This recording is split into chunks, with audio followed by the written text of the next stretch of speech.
नमस्कार दोस्तों, जेसी एकेडमी के यूट्यूब चैनल पर आपका बहुत बहुत स्वागत है। मैं हूं शुभम गुप्ता और आज हम लोग यहां पर डिस्कस करने वाले हैं एसएससी सीजीएल मेंस के लिए जो हमारे टॉप 200 क्वेश्चंस बनते हैं इडियम्स एंड फ्रेजेस के। ठीक है ना। और उसका आज हमारे पास यहां पर होगा पार्ट नंबर 2। पार्ट 1 ऑलरेडी हम लोग डिस्कस कर चुके हैं, जहां पर हमने 25 क्वेश्चंस का डिस्कशन किया था और उसके एग्जाम्पल्स के माध्यम से, और उसको मैंने आपको समझाया भी था। ठीक है ना। दोस्तों, इसके साथ ही साथ अगर अभी तक आपने मेरे टेलीग्राम चैनल को ज्वाइन नहीं किया है तो फटाफट से आप इसे यहाँ पर ज्वाइन कर सकते हैं। लिंक इसका नीचे गिवन है। यहाँ पर मैं आपको प्रोवाइड करता हूँ रोज़ इंग्लिश की फ्री पीडीएफ, जहाँ पर आपके पास वोकैब का जितना भी कंटेंट है, इडियम्स एंड फ्रेजेस हो गए, एंटोनिम सिनोनिम हो गया, मिस स्पेल्ड वर्ड्स हो गए, वन वर्ड सब्स्टिट्यूशन हो गए, और भी बहुत कुछ, सभी चीज़ें फ्री ऑफ कॉस्ट आपको प्रोवाइड कराई जाती हैं। साथ ही साथ अपने डाउट्स भी वहाँ पर आप मुझसे क्लियर कर सकते हैं। तो बिना किसी देरी के मूव करते हैं आज के सेशन की तरफ। जिस तरह से भाई हमको मालूम है कि इंग्लिश हमारे मेंस के एग्ज़ाम के लिए कितना ज़्यादा ज़रूरी है, तो मैं यहाँ पर लेकर के आया हूँ एक कॉम्प्रिहेंसिव कोर्स इंग्लिश एडवांटेज के नाम से, जो कि सिर्फ एसएससी सीजीएल मेंस को ही टारगेट करेगा।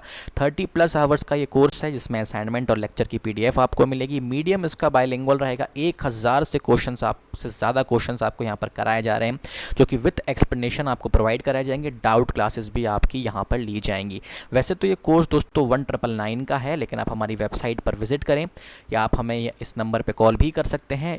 आप तरू 50 कोड लगा करके इस पर्टिकुलर कोर्स को 50% डिस्काउंट पे ले सकते हैं। जी हाँ दोस्तों, तो जब मुझे मालूम है कि भाई एडियम्स एंड फ्रेजेस और फ्रेजल वर्ब्स जो हैं 10 मार्क्स के पेपर में आते हैं, तो कितने ज़्यादा इंपॉर्टेंट होंगे, और वो क्वेश्चंस जो कि प्रोबेबल हैं फिर तो उनको हमको कर ही लेना चाहिए। 26 प्रॉब्लम पर आते हैं, to throw cold water over. दोस्तों, इसका यहाँ पर मतलब होता है डिस्करेज करना। इसको याद यहाँ पर किस तरह से रखेंगे, मान के चलिए ये कोई कैंडिडेट है और इसका नाम है राजू। ये जो राजू है भाई, इसका नौकरी पर आज फर्स्ट डे है। इसका क्या है, आज नौकरी पर फर्स्ट डे है। मान के चलते हैं भाई ये रास्ते में अपने ऑफिस की तरफ यहाँ पर ये जा रहा था और कुछ बच्चों ने इसके ऊपर क्या किया, पानी फेंक दिया। ये आप यहाँ पर देख रहे होगे। भाई ये बंदा क्या हो गया, ये बंदा डिस्करेज हो गया। क्यों हो गया कि भाई नौकरी पर मेरा पहला दिन है, बॉस मेरे बारे में क्या सोचेगा, कहीं मुझे निकाल तो नहीं देगा। चलें 27 प्रॉब्लम पे यहाँ पर आते हैं, to hit below the belt. To hit below the belt का मतलब होता है टू हार्म अनफेयरली, मतलब नुकसान पहुँचाना लेकिन एक अनफेयर तरीके से। ठीक है ना। मान के चलते हैं एक कोई पर्टिकुलर कहीं पर वैकेंसी आई है और वहाँ पर जो है तो 3 वैकेंसी हैं। ठीक है ना। वहाँ पर क्या है, 3 वैकेंसीज़ हैं और ये 2 वैकेंसी जो हैं तो ये ऑलरेडी फिल हो चुकी हैं। ठीक है ना। अब थर्ड वैकेंसी को फिल करने के लिए एक हमारे पास कैंडिडेट, एक आप हो जाते हैं। ठीक है ना। और एक कैंडिडेट हम लोग यहाँ पर ले लेते हैं राजू। मान के चलिए कि भाई आपको नौकरी की बहुत ज़्यादा ज़रूरत है और राजू ने क्या कहते मेहनत करी है, आपने भी मेहनत करी है, लेकिन राजू ने आपसे ज़्यादा मेहनत करी और ये नौकरी इसे मिल गई। तो क्या किया इसने, इसने आपको नुकसान पहुँचाया, लेकिन ये फेयर तरीका था। मान के चलते हैं आपने ज़्यादा मेहनत करी है, राजू ने कम मेहनत करी है। ठीक है ना। लेकिन राजू ने जो है तो उस नौकरी के लिए 1 लाख रुपए भी दे दिया। अब क्या हुआ, अब भी आपको नुकसान हुआ, लेकिन ये जो नुकसान पहुंचाने का राजू का तरीका था ना, ये अनफेयर था। ये क्या था, ये यहाँ पर अनफेयर था। तो इसको क्या बोलते हैं, टू हार्म अनफेयरली। 28 पर आते हैं, to take the bull by the horns. इसको ध्यान रखने से पहले एक चीज़ यहाँ पर आप ये देखना, बुल फाइट के बारे में आप सभी ने सुना होगा। ओके ना। बुल फाइट के बारे में आप सभी ने बेसिकली सुना होगा। इंडिया में तो बेसिकली ये सब चीज़ें देखने को नहीं मिलती हैं। ठीक है ना। बुल फाइट के बारे में लेकिन आपने सुना होगा। अब यहाँ पे क्या है कि भाई जब भी हमने यहाँ पे बेसिकली क्या लिखा है, to take the bull by the horns. आप इस बुल को यहाँ पर देखो और इस सामने खड़े आदमी को यहाँ पर देखो। ऐसा यहाँ पर आपको पूरी तरह से लग रहा है कि भाई ये जो बैल है ना, ये जो बुल है, इसने इस आदमी के सामने क्या करा है, घुटने टेक दिए हैं। और ये आदमी यहाँ पर क्या है, जीत गया है। ये आदमी जो है तो ये यहाँ पर विनर है एक तरीके से। ठीक है ना। तो भाई to take the bull by the horns, इसका मतलब यहाँ पर क्या होता है, to grapple courageously in a difficulty. ठीक है ना भाई, मतलब डिफ़िकल्ट सिचुएशन है, लेकिन फिर भी आप क्या कर रहे हो, आप करेजियसली लड़ रहे हो और आप डट करके चीज़ों का सामना कर रहे हो। इसका मतलब क्या होता है, to take the bull by the horns. Next यहाँ पर मूव करते हैं, पिलर टू पोस्ट। ये कभी आपके एग्ज़ाम में आया। पिलर टू पोस्ट का यहाँ पर मतलब होता है प्लेस टू प्लेस, है ना। चलिए नेक्स्ट यहाँ पर मूव करते हैं, 30th क्वेश्चन पे मूव करते हैं। ये बहुत ही अच्छा है, टू फुट द बिल। ये कई बार एग्जाम में आ चुका है और ये इंपॉर्टेंट भी है। टू फुट द बिल का यहाँ पर मतलब क्या होगा, ये देखें, ये आपको यहाँ पर दिखाई दे रहा होगा, टू फुट द बिल। ये यहाँ पर बिल है और देखो उसको यहाँ पर ये पैर मार रहा है, इसका मतलब होता है पे द बिल। इसका मतलब क्या होता है, पे द बिल। चलिए नेक्स्ट आते हैं 31st वाले पे, अ बोन ऑफ कंटेंशन। ये तो सभी को मालूम है, ये तो बहुत ही ज़्यादा सरल है। इसका मतलब क्या होता है भाई, इसका मतलब हमारे पास यहाँ पर होता है a matter of dispute. A red letter day, ये तो पहले भी हम लोग यहाँ पर डिस्कस कर चुके हैं हमारे प्रीवियस वीडियो में। इसका यहाँ पर मतलब क्या हो जाएगा, और इसका मतलब मैंने आपको समझाया था ये पूरी की पूरी पिक्चर बना करके, ठीक है ना। इसका मतलब यहाँ पर क्या हो जाएगा, इसका मतलब हमारे पास क्या हो जाएगा, एन इम्पॉर्टेंट डे, ठीक है ना। क्योंकि ये जो बहन जी हैं, इन्होंने इन भाई साहब को क्या करा है कि यहाँ पर इन्होंने एक रेड लेटर यहाँ पर दिया है और इस प्रेम पत्र को पढ़ करके ये जो भाई साहब हैं, इनकी ज़िंदगी का सबसे इंपॉर्टेंट यहाँ पर दिन हो गया है। 33rd वाले क्वेश्चन में आते हैं, टू प्ले हैवॉक विथ। यहाँ पर देखें, ये जो हैवॉक होता है ना, सबसे पहले एक बात तो यहाँ पर देखो, हैवॉक का जो डायरेक्टली लिंक होता है ना, वो होता है डिस्ट्रक्शन से, ठीक है ना। या आप इसको हिंदी में यहाँ पर बोल सकते हो तबाही। जो हैवॉक होता है इसका डायरेक्टली मतलब होता है डिस्ट्रक्शन से या तबाही से। मैंने आपको बताया कि ये जो इडियम्स एंड फ्रेजेस होते हैं, इनमें से काफ़ी सारे क्वेश्चंस ऐसे होंगे जो डायरेक्टली आप वोकैब के माध्यम से भी सॉल्व कर सकते हो, ठीक है ना। डिस्ट्रक्ट करना किसी चीज़ को या तबाही मचा देना, मतलब उस चीज़ को आप क्या कर रहे हो, पूरी तरह से तहस नहस कर रहे हो, ख़राब कर रहे हो। ख़राब करने का मतलब क्या होता है, टू रोइन। 34th वाले क्वेश्चन पर आ जाइए, हरक्यूलियन टास्क। देखो दोस्तों, आपने सुना होगा कि भाई हरक्यूलिस एक कंपनी है जो कि साइकिलें बनाती, ठीक है ना। हरक्यूलिस की साइकिल के बारे में आपने सुना होगा, ठीक है ना। अब आप यहाँ पर देखो दोस्तों, अगर आप आज से 10-15 साल पहले देखो तो ये जो बेसिकली साइकिल है ना, ये उस समय 1000 के आसपास या बहुत से बहुत मतलब गिरी से गिरी हालत में ये करीब 2000 के आसपास आपको मिलती होगी, ठीक है ना। लेकिन आजकल की जनरेशन आप देखें, आजकल जो बेसिकली साइकिलें आ रही हैं ना, आपने साइकिलें चलाई होगी 600 रुपये की, वही साइकिल आज की डेट में अगर आप यहाँ पर देखोगे ना, तो वो 10,000 से नीचे की यहाँ पर नहीं उतरती है, ठीक है ना। तो हरक्यूलिस, ये जो हरक्यूलियन टास्क जैसे ही आपके दिमाग में आए, तो ये साइकिल आपके दिमाग में आ जानी चाहिए। ये भी आ जाना चाहिए कि भाई साइकिलें आजकल बहुत महंगी हो गई हैं। पहले कहाँ 500-600 की आती थी, अब वो हज़ारों की आने लगी हैं। तो इसका मतलब ये होता है कि भाई मान के चलो एक कोई गरीब बच्चा है और उसने अपने फादर को ये बोला है कि भाई मुझे ये साइकिल ख़रीदनी है, तो उसके फादर साहब उसको बोलते हैं कि भाई हमारे लिए बहुत डिफ़िकल्ट टास्क है क्या करना, साइकिल को ख़रीदना, क्योंकि भाई साइकिलें आजकल महंगी हो गई हैं। 35th क्वेश्चन पर आते हैं, टू गिव करेंसी। ये तो बहुत ही ज़्यादा आसान है। इसका मतलब होता है टू मेक पब्लिकली नोन, ठीक है ना। किसी पर्टिकुलर चीज़ को जो है तो लोगों के बीच में फैला देना, ठीक है ना, ताकि हर बंदा उसको जान सके। 36 क्वेश्चन यहाँ पे देखें, द प्रॉज एंड कॉन्स। ये तो हम सभी लोग सुनते रहते हैं, ठीक है ना। तो भाई इसका मतलब यहाँ पर क्या होता है, फॉर एंड अगेंस्ट। ये हमारे पास जो प्रॉज एंड कॉन्स है, ये तो हम लोग कई बारी, काफ़ी सारे टीचर्स भी हैं, आपके दोस्त भी हैं, इसको अक्सर भाषा में मतलब बोलते रहते हैं कि भाई कोई पर्टिकुलर टॉपिक है या कोई नई नीति आई है सरकार की तरफ से, तो मैं तुम्हें उसके प्रॉज एंड कॉन्स बताता हूँ। मतलब मैं तुम्हें उसके पॉजिटिव पॉइंट्स भी बताता हूँ और मैं उसके नेगेटिव पॉइंट्स भी बताता हूँ। ध्यान रखना, पी से पॉजिटिव होता है। चले नेक्स्ट यहाँ पर आते हैं, spick and span. Spick and span दोस्तों देखो, इसका मतलब होता है नीट एंड क्लीन। इसका मतलब क्या होता है, नीट एंड क्लीन। अब आप यहाँ पर इसको इस तरह से ये बेसिकली याद कर सकते हो कि देखो यहाँ पे क्या लिखा है, स्पिक लिखा हुआ है। यहाँ पर क्या लिखा है, स्पिक लिखा हुआ है। इसको यहाँ पे देखना, यहाँ पे लिखा हुआ है स्पिक। हमारे जो सफाई मित्र हैं, हमारे जो सफाई मित्र हैं, वो क्या करते हैं, वो हमारे घर के आसपास से जो गार्बेज होता है उसको क्या करते हैं, पिक करते हैं, ठीक है ना। हमारे घर के आसपास जो भी कोई गंदगी वगैरह बेसिकली पड़ी है, जो भी गार्बेज पड़ा है, तो जो सफाई मित्र होते हैं वो क्या करते हैं, इस पर्टिकुलर गार्बेज को पिक करते हैं।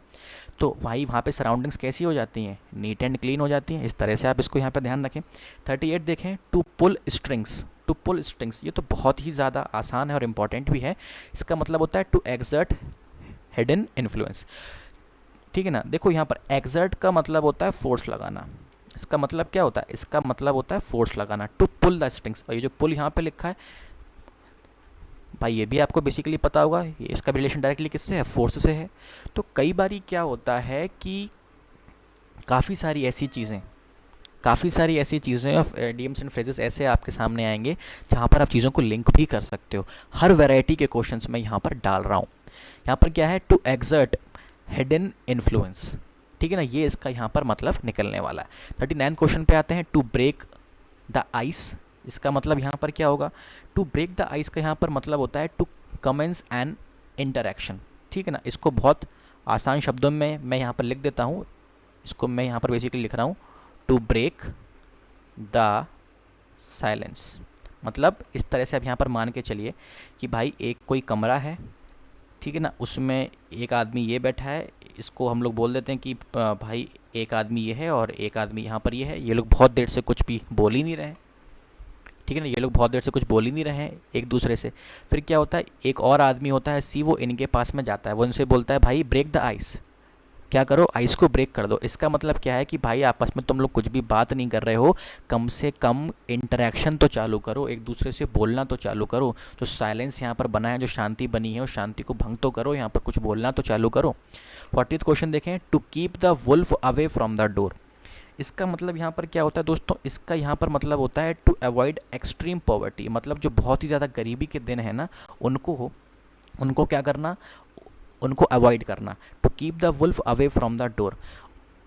ये सब चीज़ें बेसिकली तब इस्तेमाल होती हैं, जैसे मान के चलिए कि भाई दो यहाँ पर पड़ोसी हैं, दो यहाँ पे पड़ोसी हैं, ये थोड़े से ज़्यादा अमीर हैं और ये यहाँ पर क्या है, ये यहाँ पर मतलब इनकी एवरेज इनकम है, इनकी क्या है, एवरेज इनकम है। ये जो रिच लोग हैं, ये जो है तो अपने बगल वाली फैमिली से ये बोलते हैं कि भाई तुम्हारे यहाँ के जो लोग हैं ना, उन्हें थोड़ा बहुत काम करते रहना चाहिए, ताकि तुम्हारा जो परिवार है ना वो कभी गरीब ना हो, या तुम्हारे यहाँ कभी पैसों की तंगी ना हो। ये बात आपको यहाँ पर समझ में आ रही है कि यहाँ पर एक फैमिली, इसको मैं यहाँ पर बोल रहा हूँ फैमिली ए और इसको मैं यहाँ पर बोल रहा हूँ फैमिली बी, ये थोड़े से मतलब एवरेज किस्म के लोग हैं, लेकिन ये थोड़े पैसे वाले लोग हैं। तो ये रिच फैमिली जो है, फैमिली बी फैमिली ए को क्या बोलती है कि भाई तुम्हारे यहाँ के जो लोग हैं उनको काम धंधा करते रहना चाहिए। You should keep the wolf away from door. तुम्हें काम धंधा करते रहना चाहिए ताकि जो है तुम्हें गरीबी का सामना ना करना पड़े। काम धंधा करते रहोगे तो भाई तुम्हारे पास पैसे आते रहेंगे, पैसे आते रहेंगे, तुम्हारे पास काम चलता रहेगा। ठीक है ना, चलें 41st यहाँ पे देखें, I can never finish the work by myself but she always try to be a back seat driver.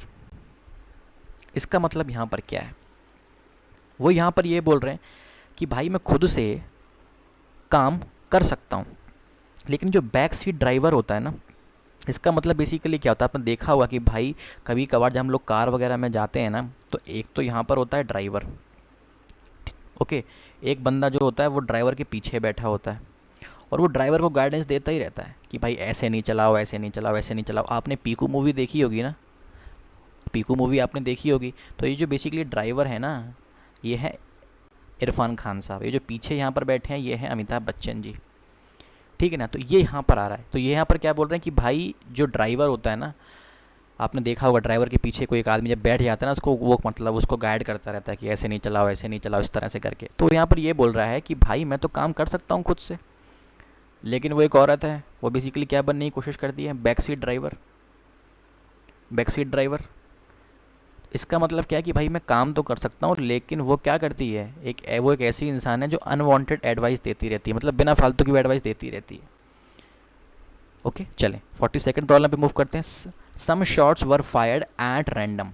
इसका मतलब यहाँ पर क्या होगा, एट रैंडम का दोस्तों मतलब होता है विदाउट एनी एम, मतलब कुछ तीर वहाँ पर मारे गए, कुछ शॉट्स वहाँ पर मारे गए, वर फायर्ड एट रैंडम, इसका मतलब विदाउट एनी एम होता है। ठीक है ना, एग्जाम्पल के माध्यम से भी आप इसको यहाँ पर समझ सकते हैं। 43rd प्रॉब्लम यहाँ पे देखो, he broke of in the middle of the story. Broke of का यहाँ पर मतलब क्या होता है, सडनली स्टॉप। ठीक है ना, अब आप यहाँ पर ये देखें दोस्तों, ये जो ब्रेक ऑफ होता है इसका मतलब किसी चीज़ को टूटना भी होता है, जैसे रिलेशनशिप वगैरह होती हैं, किसी चीज़ का स्टॉप होना भी होता है। ठीक है ना, अगर यही चीज़, ये जो ब्रेक ऑफ है आपके पास, ये बेसिकली हमारे पास एक फ्रेजल वर्ब है, उसके भी क्वेश्चंस मैंने यहाँ पर इंक्लूड करे हैं। अगर ये मशीन वगैरह के लिए इस्तेमाल किया जाए तब इसका मतलब होता है कि भाई मशीन ने काम करना बंद कर दिया, मशीन ने काम करना क्या कर दिया है, मशीन ने काम करना बंद कर दिया है। ठीक है ना, अगर ये मशीनों के लिए इस्तेमाल होता है तो इसका मतलब सिर्फ क्या होता है कि मशीन ने काम करना बंद बेसिकली कर दिया है, फिर इसका मतलब टूटना नहीं होता। 44th क्वेश्चन देखें, after the public meeting the crowd went hay fire. देखो ये जो हे होता है ना, हे का बेसिकली अगर मैं हिंदी में आपको मतलब बताऊं तो इसका मतलब होता है भूसा, या दूसरी आप इसमें भाषा में देखें तो इसका मतलब क्या होता है, चारा होता है, जो मतलब गाय वगैरह खाती है। तो यहाँ पर ये बोल रहा है कि पब्लिक मीटिंग ख़त्म हो गई, इसके बाद जो क्राउड थी उसको बेसिकली क्या हो गया, the crowd went haywire. ठीक है ना। तो अब आप यहाँ पर देखो दोस्तों, बेसिकली हे वायर का मतलब होता है to become out of control. जैसे आप मान के चलो कि ये हमारे पास ये बेसिकली गौवंश है, ये यहाँ पर सारी की सारी गाय हैं और बैल वगैरह हैं, यहाँ पर ये सब बंधे हुए थे। ठीक है ना। फिर लेकिन बेसिकली क्या हुआ, एक कॉमन यहाँ पर जगह है जहाँ पर इन लोगों के लिए भूसा या चारा डाला जाता है। जैसे यहाँ पर इन लोगों के लिए हे यहाँ पर डाला गया, मतलब भूसा या चारा बेसिकली वहाँ पर डाला गया, तो ये सब लोग क्या हुए, अनकंट्रोल हो गए और सभी लोग क्या हो गए, एकदम से खाने के लिए यहाँ पर आ गए। तो वेंट हे वायर का मतलब क्या होता है, to become out of control. 45th में आ जाए, my father's dealings are open and above board. दोस्तों अबव बोर्ड का यहाँ पर मतलब क्या होता है, अबव बोर्ड का यहाँ पर मतलब होता है विदाउट एनी सीक्रेसी। और सबसे बेहतर मैं इसका यहाँ पर मतलब बताऊँ, इसका मतलब होता है एक ऐसा इंसान जो कि स्ट्रिक्ट है और डिसिप्लिन्ड इंसान है। जो स्ट्रिक्ट और डिसिप्लिन्ड बेसिकली जो इंसान होते हैं ना, वो कोई सीक्रेट वगैरह नहीं रखते हैं अपने पास में, वो जो भी कोई चीज़ होती है। और मैं इसका सिनोनिम में आपको एक यहाँ पर ये बेसिकली बता दूँ, इसका सिनोनिम आप यहाँ पर लिख लीजिए, स्ट्रेट फॉरवर्ड। ठीक है ना। चले 46th में आते हैं, winning the competition was quite a feather in my cap. ये तो दोस्तों बहुत ही ज़्यादा आसान है, इसको तो बताने की भी यहाँ पर ज़रूरत नहीं पड़ने वाली है। 47th में आ जाइए, when he asked me the way to the cafeteria I told him to follow his nose. Follow his nose का बेसिकली मतलब क्या होता है, देखो इसका मतलब होता है टू गो स्ट्रेट, मतलब सीधा चले जाना, नाक की सीध में। हम लोग बोलते हैं ना हिंदी में, हम लोग ये बोलते हैं बिल्कुल नाक की सीध में चले जाओ, है ना। तो वही इसका बेसिकली यहाँ पर मतलब होता है। 48th में यहाँ पर आ जाते हैं। 48 क्या लिखा है, they have latched on to tourism as a way of boosting the local economy. दोस्तों यहाँ पे देखें, लैच्ड ऑन टू का मतलब क्या होता है, लैच्ड ऑन टू का मतलब होता है किसी चीज़ को डिस्कवर करना, किसी चीज़ को डिस्कवर करना, किसी चीज़ की खोज करना। They have latched on to tourism as a way of boosting the local economy. उन्होंने इस चीज़ को डिस्कवर किया, उन्होंने इस चीज़ की बेसिकली सारे के सारे सारे के सारे जितने भी स्टैटिस्टिक्स थे, उन्होंने उस चीज़ से बेसिकली इस चीज़ को डिस्कवर किया, इस चीज़ को उन्होंने खोजा। वो इस नतीजे पर पहुँचे कि भाई टूरिज़्म जो है वो क्या है, सबसे अच्छा तरीका है लोकल इकोनॉमी को बूस्ट करने का। ठीक है ना। जैसे आप यहाँ पे देख लें भाई, आप दुबई यहाँ पे देख लीजिए, आप नेपाल यहाँ पर देख लीजिए, इनकी जो 90% से ऊपर जो इनकी दोस्तों बेसिकली जो इकोनॉमी होती है ना, वो किससे चलती है, वो टूरिज़्म से ही चलती है। ठीक है ना। नेक्स्ट यहाँ पर आ जाए 49th, why do you fight शाई ऑफ मी। फाइट शाई ऑफ का मतलब क्या होता है, ये बहुत ही ज़्यादा इंपॉर्टेंट है और इस बार पेपर में आ भी सकता है पूरी तरह से। ठीक है ना। इसका मतलब होता है अवॉइड करना। जो बंदा शाय मतलब जो बंदा शर्मीला होता है, जो बंदा शर्मीला होता है वो क्या करता है भाई, वो चीज़ों को बेसिकली अवॉइड करता है। क्या करता है, अवॉइड करता है, वो बचता है चीज़ों से। ठीक है ना भाई। जो बंदा शर्मीला होगा वो दूसरों के सामने नहीं आता है, जब वो किसी के सामने नहीं आएगा तब वो बेसिकली क्या करेगा, वो अवॉइड कर रहा होता है। चलें 50th क्वेश्चन पे आते हैं, your remarks during the discussion added fuel to fire. ये तो बड़ा ही आसान है। एडेड फ्यूल टू फायर का मतलब क्या होता है भाई, अपन ये बोलते हैं ना कि भाई तुम आग में घी डालने का काम कर रहे हो, मतलब तुम किसी पर्टिकुलर मैटर को बद से बदतर बना रहे हो। क्या बना रहे हो, बद से बदतर बना रहे हो, तुम आग में घी डालने का काम कर रहे हो। वैसे ही क्या हमारे यहाँ कम लड़ाई हो रही है, अपन लोग बोलते हैं ना वैसे ही क्या हमारे यहाँ कम लड़ाई हो रही है, हम दोस्तों में वैसे ही क्या कम लड़ाई हो रही है, वैसे ही क्या उनके यहाँ कम लड़ाई हो रही है, तो तुम और आग में घी डाल रहे हो, बोलते हैं ना अपन इस तरह से। तो जब इस तरह से हम लोग बोलते हैं तो उसका मतलब होता है कि भाई क्यों तुम परिस्थिति को बद से बदतर बना रहे हो। तो इसका मतलब क्या होता है, वर्सेंड मैटर्स। इसका मतलब क्या होता है, वर्सेंड का मतलब क्या होता है, बिल्कुल बदतर, बहुत ही बुरी स्थिति वाला। ठीक है ना। चलें तो दोस्तों इसी के साथ ये वीडियो यहाँ पर ख़त्म होता है। और जेसी एकेडमी का यूट्यूब चैनल अगर आपने अभी तक सब्सक्राइब नहीं किया हो तो फटाफट से आप उसे सब्सक्राइब कर लें, वीडियो को लाइक और शेयर करना ना भूलें। दोस्तों कुछ इंपॉर्टेंट बातें जो आपके पेपर में आपको बहुत ही काम आएंगी दोस्तों, ये होगा कि एसएससी की प्लेलिस्ट जो है ना वो लिंक में नीचे यहाँ पर दी गई है। ठीक है ना। इसमें एरर डिटेक्शन के भी क्वेश्चंस हैं, मिस स्पेल्ड वर्ड्स के भी क्वेश्चन हैं, डायरेक्ट इनडायरेक्ट के भी हमारे पास यहाँ पर क्वेश्चन है, नॉन फाइनाइट वर्ब के भी क्वेश्चन हैं, एक्टिव पैसिव के भी यहाँ पर क्वेश्चन है, PQRS के भी यहाँ पर क्वेश्चन है, क्लोज टेस्ट के भी क्वेश्चन आपको यहाँ पर मिलेंगे। और बाकी सब चीज़ें तो हम लोग यहाँ पर डिस्कस कर ही रहे हैं। दोस्तों मेरा चैलेंज है कि जहाँ आपने करीब 5 से 7 दिन अगर 2-2 वीडियो भी देखना चालू करें, मेरा चैलेंज है कि अगर आप 50% अब अगर आप खुद को कैपेबल मानते होगे तो अब आप ये समझोगे कि भाई मेरी जो कैपेबिलिटी है ना पेपर को निकालने की वो 90% हो चुकी है। इतना ज़्यादा कॉन्फिडेंस आपके अंदर आ जाएगा। साथ ही साथ जो है तो आपके डाउट्स भी क्लियर होने लग जाएंगे इन वीडियोस को देख करके। मेरा यकीन मानिए, वन बाय वन आप वीडियोस को यहाँ पर देखना चालू करिए। अल्टीमेट वीडियोस हैं ऑसम कंटेंट के साथ में। इतना ही नहीं, जो आपका दोस्तों टियर 1 का पेपर हुआ था ना, वो हमारे जो हमने एक सीरीज़ हम लोग लेकर के आए थे एसएससी, जो आपका टियर 1 के पेपर के पहले मैक्सिमम क्वेश्चंस के जो कॉन्सेप्ट थे ना दोस्तों, वहीं से एज इट इज़ पेपर में आ गए थे। साथ ही साथ आप मेरे टेलीग्राम चैनल को फटाफट से ज्वाइन कर लीजिए और हमारी इस पर्टिकुलर वीडियो को अपने दोस्तों तक शेयर करना ना भूलें। मिलेंगे हमारे नेक्स्ट सेशन में। Till then stay safe and take care.